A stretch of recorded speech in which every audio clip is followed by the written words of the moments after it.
Okay, so I want to put this bar in with rounded corners. That's really the main thing here. For any feature unit like this, that'd be important. So I'm going to make some more room because this... oh no, that wall maybe isn't far off, but here you can see that photo. It looks quite different actually, so maybe I'll just bring that wall right back and I'll make it just like it is in real life. So yeah, it is, yeah. So, well, yes, I think that bar, that's the wall behind. I think so. They've totally changed it, and that's fine. They've got the column here. You can see that's a good reference point. So the column there, yeah. So it's definitely changed, and that's a good thing. I don't think it made sense to have the wall coming all the way down. So just take it back to there for now. So I'm going to do my bar all the way across, but I'll still tuck it in behind this wall. And then again, just using model in place. So hopefully getting really used to that one. Casework, again for my category, and I'm going to call it bar joinery.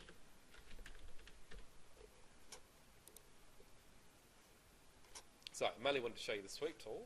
So I'm just going to do an extrusion for the base to begin with that I can then make into the more refined shape later. So I'm just going to draw it from the corner of the wall there down to somewhere here, just roughly. To make sure it's lined up with the wall that I have to the left, I'm going to draw a new line coming over from there and keep that straight. So that's really all I need to do in this view. Yep. And then I'll go back into the other ground floor with less in the way and just continue drawing. It's 800 deep, this unit, and then coming down, that's all the line work I need for my rectangle. So I'll trim everything and then check my heights. So it's a counter, but it's, well, it's probably a bit lower than a normal bar by the looks of it. That's not 1100 or 1200, that's lower. So I'd say that's 900. Yeah, it looks like 9. So, so I'll just do that height as well. So, now, that's the countertop height that I want, but I'm going to have a bevel, so I'm going to make that 40 mil, so I'll make this 860. And then the start, I'm just going to start that from the ground, tick to finish, and I've got a simple box or rectangular prism, and yeah, exactly, yeah.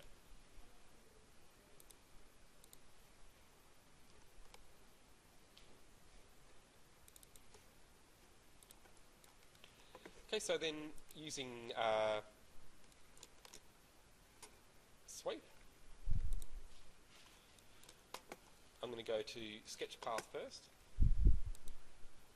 and then draw a line coming down to the corner. Okay, so you probably notice I haven't done the rounded edge, but I'll fix that. That's enough for my path for now. So I just want the front two sides to be rounded. I'm not going to worry about the back. So tick to finish, and then in the plan I can see the gizmo here, and you can see it's basically, if you think of that as a plane, it's going to be visible from the south elevation. It does, yeah, the first line that you draw. Oh yeah, that's right, it places in the middle of that first, the first line. So you can usually drag it if you want to put it somewhere else. You can generally drag it onto other objects, but not always. Here it's not wanting to be my friend. No. Oh wait, let's see if we turn constraint off. No, I'm not going to worry, but you can, here we go, turn constraint off. No, doesn't want to move. You can often move them though if you need to. And then in the 3D view, it can be worth just having a look at that to get a feel for where it is in the direction it's facing if you're not sure. So orbiting there, I can see pretty clearly that that cross is a plane, and it's going to be visible from the south. So I'll open up my south elevation to make sure I can see that cross. I can't see the cabinet that I want to model over, so I'm going to switch to wireframe to make everything see-through, and there I can see clearly enough the box shape. And so then using select profile first, Once that's turned on, I then get the edit profile option. So if you click edit profile, then that'll give you the shape tools, which you can use. In this case, I'm just going to draw from the corner.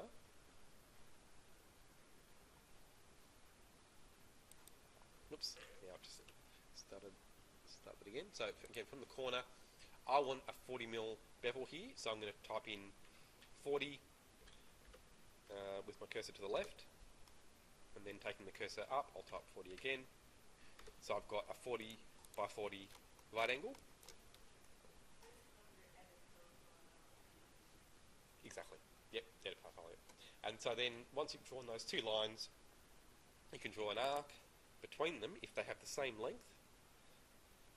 You can snap to the end point of those two lines, and then should be able to move the cursor to get a tangential radius. In other words, the radius the same, 40mm.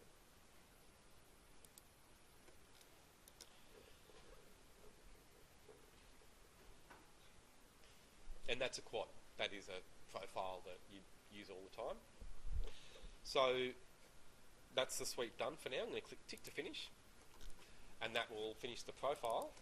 Looking in 3D, you can see it's been made. There's my path on the ground.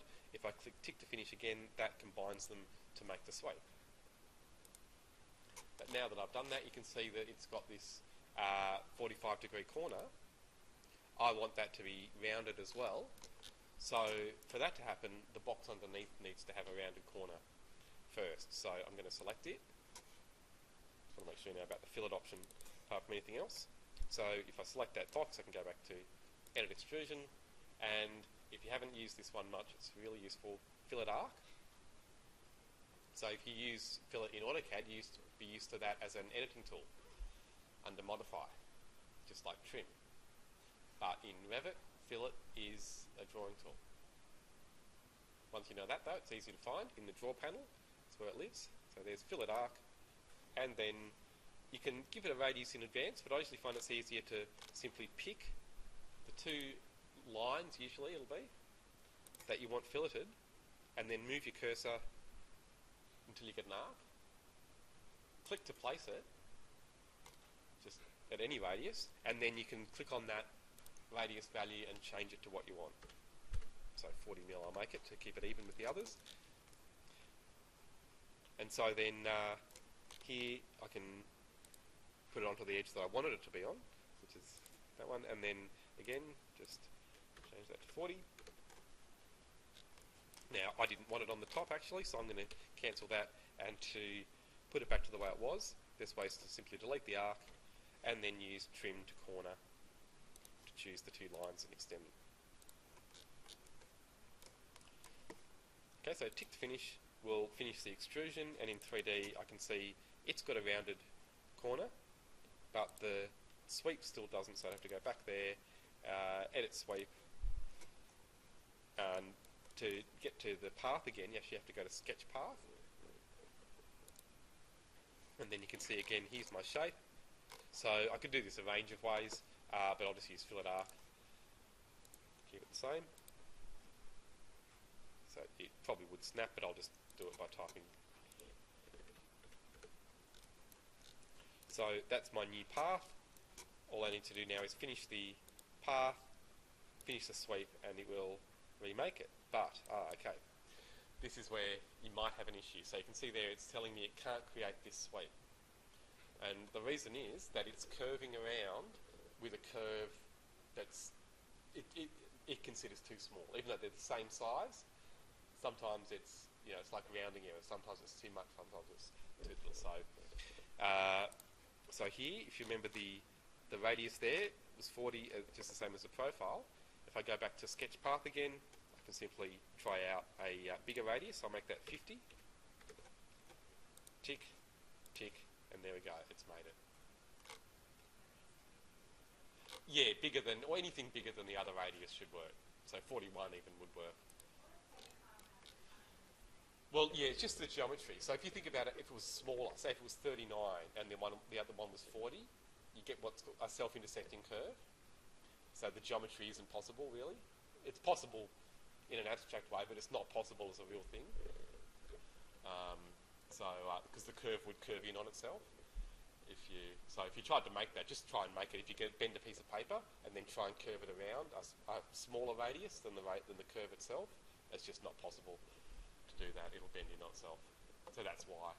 And look, it'll tell you when it can't do it. It'll tell you that it might make it, and so you just need to try different radiuses. Oh, fine, absolutely fine. So here, if I, you can. No, you wouldn't. No, you wouldn't notice. Yeah, well, what you'll see, if I go to thin lines, you'll see at the top. The only extra thing you'll see that you wouldn't get otherwise, if the radiuses were the same, that would be a corner. But because they're 10 mil difference, we've got a 10 mil radius on the inside there that you would never even see because that goes to a flat surface. So, yeah, so that one, see, because I did that 40 before, we can see that gap. So it's no problem now to simply go and edit that extrusion and set that to 50 as well. So it just lines up with the sweep. Tick to finish. And so then in 3D now that all lines up perfectly. And then, oh yeah, so you definitely match those, yeah, absolutely. Yeah, but not so, I thought you were talking about the profile and the path. So that they don't need to match. And yeah, so it's just those self-intersecting curves, they do pop up a little bit. And so now the final thing is to put an extrusion. And yeah, it's one of those things, you know, when you make it, you tend to realise why, because you're designing it and you'll see. So here, if I'm going to use pick lines to pick the inside of the shape that the sweep has made. I don't need to draw all of that again. So if you miss what I did at first, I'm just making an extrusion here. So I've picked all the sides that I want, and then you use trim to join these together to make sure there's no open ends, and so that's done. And this time I'll type the height in, just to keep it simple. So the end I'll make 900, and the start I'll make 860, so it sits right on top of the other extrusion. Okay, so tick to finish, and we've got a perfect, well, you know, a smoothed off, rounded edge there. But finally, to get rid of the line, you should use join geometry and choose each of those objects. So you've got to join one at a time. That shouldn't take too long. Yeah, so then you can do that even if they're joined. But yeah, it's probably best not to have them joined. That's really the main reason you want that line separating things, is when they're different materials. So if you want to break them apart, use unjoin. So with unjoined geometry, you can simply choose an object and the things you want it unjoined from. If it doesn't recognise it straight away, so now I've got the line back. And so I just want to finish that off, put a material on now. And so just to go over that process, I know I've done a little bit with walls and other things, but with in-place families, remember, you have the material property. So you click Browse there, and obviously that'll take you to the material browser. But I just wanted to remind you there about the parameters button next to it. So make sure you know about that. The parameters button, you've used it already if you've tried the parameters out with other things. But remember, that's not going to get you very far assigning a material. So watch out for that one. It's not the button to the right, it's where it says by category. And then if you click there, you get the browse button, which takes you to the material library. So, do you remember the main steps for making a new material? I know I've been over a little bit. Duplicate, that's right, that's the main thing to remember. Duplicate, duplicate, duplicate. So if you're in doubt, duplicate. And so there I have something that's close to what I want, laminate, ivory, matte. And now I want to make a new material that's a copy of that. And so there, it's best not to just go and change things if you're not sure. So if I go and change this, it's changing laminate, ivory, matte, which could be a problem. So instead, I'm going to duplicate by right-clicking. duplicate, and we'll call it, we'll still call it laminate, but we'll call it, let's go for a different colour, metal. There are some fake metal ones now that look kind of like metal. So, in graphics I can set the colour, and we'll just choose something fairly random here. And then, going to appearance. Do you remember what to do there? Exactly. So you can see there it's being used by something else, and we know what it is because it's the last material we had. So when you see the 1 there, that's usually a good sign to either duplicate or replace the appearance. So to duplicate, you can right click where it's got appearance and then choose duplicate, and then go for your life, change whatever you want, it's fine. Or click on the replace button at the end, which can be a better option because it gives you usually a pretty good starting point if you go to appearance, double click on that, and then go to the folder for the material you want. And even though it's a laminate, I'm going to go with a metal. And you know, make sure you do have a good look through this library if you haven't already, because most of the things you'll need are in here. And so just going for a random sort of material there, metallic. Right, so I've double clicked on it, which has brought it in. You won't see anything in here, but if I close this, you can see it's brought it in there. Okay, so that's it for now, just to make sure you can do those main things with materials, and you're duplicating the 2 things. So it's duplicating the material itself, and also thinking about the appearance, either duplicating or replacing that.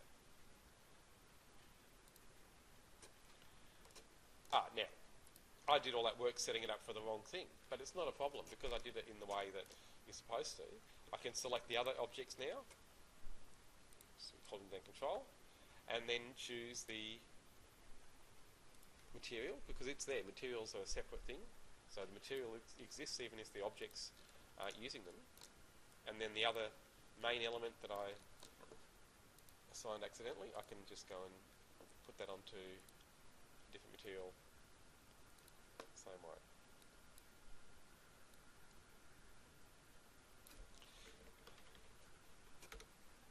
So again, this is maybe going to be a red or something.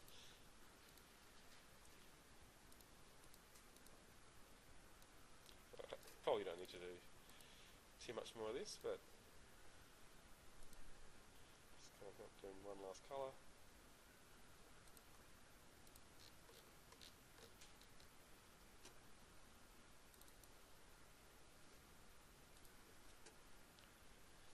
Right, so maybe just the final thing I'll show you there, with these appearance materials you'll start with, you can see they'll have different types, like wall paint here, and you probably noticed with some of the others, like the metal, have their own types. This one is coming up as generic, but you'll see a lot of the other metals should have metal there. There we are, there's one. So, what if you don't have the properties you want? So here you can see I've got all sorts of properties, like the bumps, if I want to add bumps to this, or how transparent it is. But if I go to the one that I've just made, this red laminate, I don't have any of that. So, yeah, I can change the colour, but what if I want to make it transparent, or if I want to make it have bumps, or add in those other properties that I've got with the other material? Yeah, no, well, not easily, without doing this one thing. So there's a bit of a trick there. If you want to give all the properties, duplicate as generic. So now, it's the same material, but I get all those other things as generic. Yeah. So, but that's right, exactly. So brickwork, even this wall, that's got the stucco, so yeah. So that's, of course, yeah. Yeah. So you can add them afterwards and just start with a flat one to begin with. Yeah.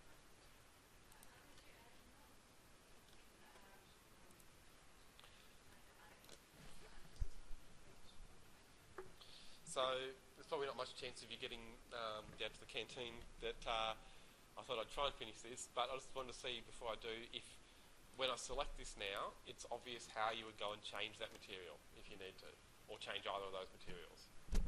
And this might make it clearer as well why families are set up in the way they are. Yeah, I want to change this. Yeah, yeah, that's right, yeah. Yeah. Yeah, okay, so I'll select it in properties.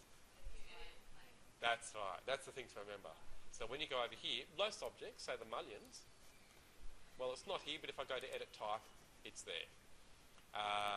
Other things, walls, floors, most objects, you do go into edit type, and that's, you know, generally a good idea. But with in-place families, you edit in place. At first, anyway. So then, yeah, so then to get the materials, we've still got to do one more thing. Let it know which objects you want to know about. In other words, select the thing you want, and then you'll see the material. But it's easy to forget, especially if you've got a family that's just, say, one extrusion, and, you know, it can seem silly selecting it, edit in place, and selecting it again just to find that property. Exactly, exactly. And so then, as long as you're in the family and you can select those elements, you should always be able to get to the material. But then the other thing to remember is if you go to Manage, what I said at first, Materials, if you've given the materials names that make sense, you can go directly to the name. And that's why it makes sense to be organised. I can't talk because I don't do it myself all the time, but I try. And so, you know, either put a letter at the beginning that sometimes helps, or just give sensible names that you can look up easily. And then, you know, you don't need to go and find the object, just go straight to the list and change it there. So hopefully that's going to give you enough to keep going with some of those other areas. And the so again, just remind you about that photo. That's unfortunately the best you'll have maybe to get started, but it gives you a pretty good idea about things to model. And it doesn't have to be an exact copy as long as it's got a presentable bar area and service area. And then we're going to render that up. So remember, the main requirement for this subject is rendering, and that's what I'm trying to get you to focus on from now on.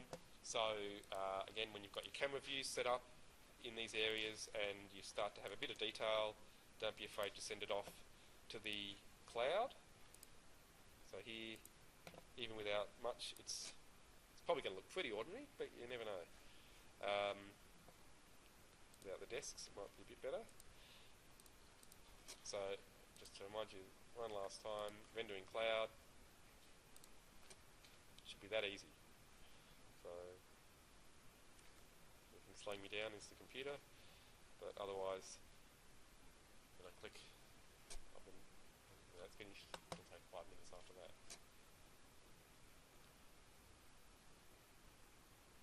I'm not going to wait for that. I've got some issues on my computer I know with Internet Explorer that are probably preventing that from working, but on yours it should be okay because I've checked the proxy scripts during the week and that should work. Oh, here we go. It's working here too. It just might take a while. Okay, so I won't wait for that, but just remember the cloud and hopefully you can send some test renders off